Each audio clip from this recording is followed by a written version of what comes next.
Why, hello. Welcome. I'm Kristy-Lea, and I will be showing you how to bake the cake that you have the recipe for in the Print of the Month Club. Now, this cake you can use as either a cake like I'm going to, or you can go ahead and put it into some muffin tins and you can use it for muffins. Now, I am going to not include icing on it, but you can definitely put icing on it if you want. So the first thing I'm going to do is show you everything you're going to need in order to put the cake together. So you're going to need your dish. Now I just am going to be making a small cake here. And then you will need a bowl. Don't worry if you don't have one of these fancy things. We're not even going to be using it. We're just going to use a whisk. So you'll need that. And then also you need some teaspoons and tablespoons. You'll need your recipe, of course, and then something to scrape your bowl with. You'll also need a measuring cup and then all the ingredients. So we have oil, and I'm going to personally use olive oil because that's what I like. And then also you can use any milk product, or I do this most of the time with water.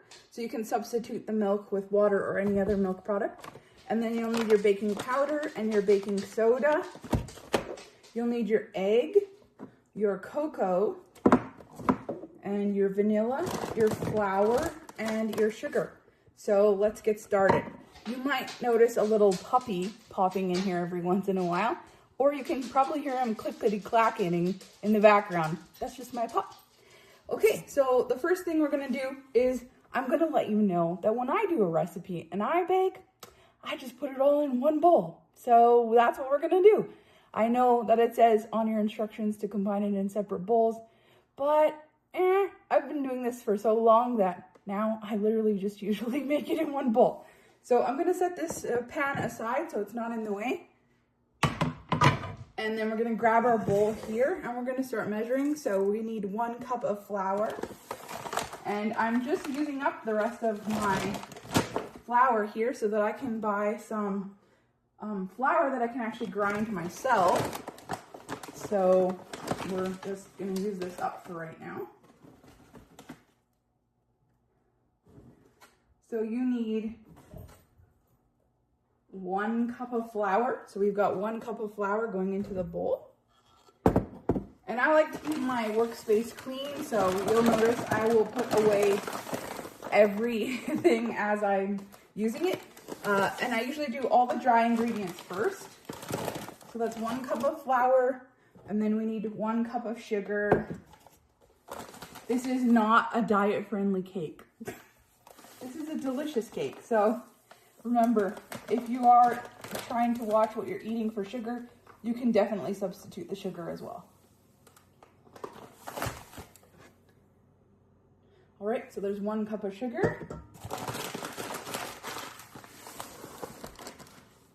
And now we're going to need a 1/2 cup of the cocoa.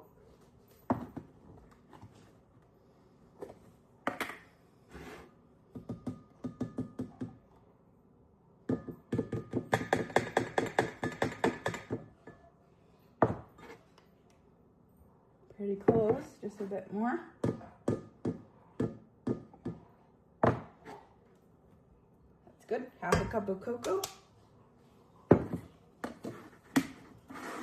The next thing you're gonna need is 1 teaspoon of baking powder. So baking powder, we need 1 teaspoon.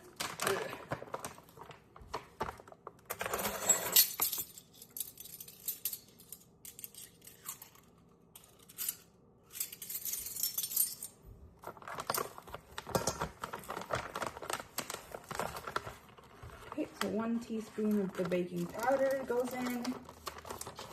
And then you need 1/2 teaspoon of the baking soda.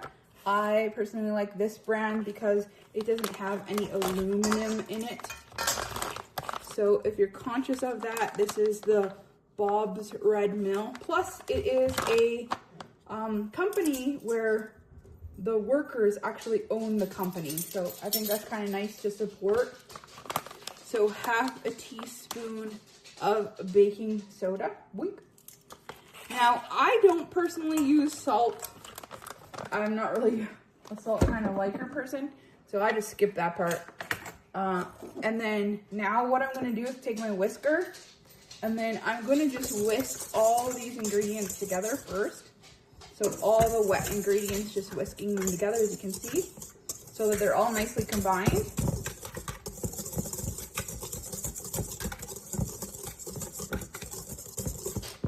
And then once you have them nicely whisked like this, I generally just kind of fluff it to the side. And I can't really show you that, but I fluff it to the side to create like a little crater in the middle. That's where I'm gonna go ahead and put my dry ingredients. So the first thing I'm gonna do is crack my egg and put my egg in there. So 1 egg minus the shells. And then we're gonna go ahead and put half a cup of milk or water or milk alternative. Right now I just end up having this at my house. So we're gonna use this. Half a cup. There we go. Okay, so half a cup of milk, plop that in. Now what I'm gonna do is I'm actually going to, you're gonna see, maybe you can't see this. No, because the bowl's in the way. Okay. So I have over here just a tea kettle. So you will just turn that on now and then let it boil, because you will need half a cup of boiled water. So this is important. It just makes everything, I don't know why it's in the recipe. It's just there. Okay, so then we also need half a cup of oil. Generally, I really basically only have cake 2 times a year. My husband's birthday and my birthday. And I'm usually the one that makes it, so this is usually the cake we end up having. Okay, so half a cup of oil, and you're gonna put that in. And then 1 teaspoon of vanilla. Now, you can measure this if you want, but specifically, I usually just pour it in. I'm like, oh, that looks like enough. But for you, I will make sure to measure it. So we put 1 teaspoon of vanilla, and I like to put extra, so I'm gonna put 2 teaspoons of vanilla. There we go. The vanilla is in. Hopefully you can hear me over the boiling water. And now the next thing that we're gonna do is we're gonna mix this liquidy stuff together before we put our boiling water in. So that's why we got the water boiling right now. So it'll be ready by the time we get this all nice and mixed. It's going to be a little clunky, so you can see this is pretty thick. That's okay, because when we add the boiling water in, it's going to thin it out. It almost looks like brownie batter. Yum. That's so good. Okay. So keep mixing that in until all your ingredients are incorporated in there. And then once it's all nice and chocolatey looking like that, as you can see, then it is ready for the boiling water. And I'm gonna just swap, I make up my own words, so I'm gonna slap the sides of it just to get most of it off of this batter beater thing. And then, see, now our water's ready at the perfect time. So I'm gonna go ahead and I'm gonna take half a cup of boiling water. There we go, half a cup. And you're gonna just put that in, and then just be careful when you're mixing it that you don't spray the hot water on yourself. So just gently mixing it, and it will start to incorporate and start to actually look like a hot chocolate. So this is the part to be patient at and just kind of enjoy the process. I find cooking for me is like another art form. So sometimes when I'm stuck in a painting, or I just don't know what to paint, or just having a difficult day, I like to bake something or cook something, especially if it's one of my grandmother's recipes, because it reminds me of her, and then it just makes me smile because I miss her a lot. She's pretty much the one that taught me how to cook a lot, and then my mom, she taught us all how to cook when we were fairly young. So I've known how to cook for a very long time. Okay, so then now you can see the consistency of this is way different now that you have got the hot water in there. So now we're gonna need our pan that we pre-greased or pre-sprayed, depending on how you do yours. make sure that you have it all the way to the top of the edges so that it doesn't stick anywhere in the pan. And then you're just gonna go ahead and pour that into your pan. So delicious. This is my favorite part. Watching it all come together. So I just kind of get most of it out with the whisker. And then I do that on the edge so it doesn't drip. I take this and I stick it inside my measuring cup with my spoon. So now I have just one thing to take to the dishes. And then the next thing that you're gonna do is you're gonna take your little spatula guy and just scrape the edges of your bowl down. All right.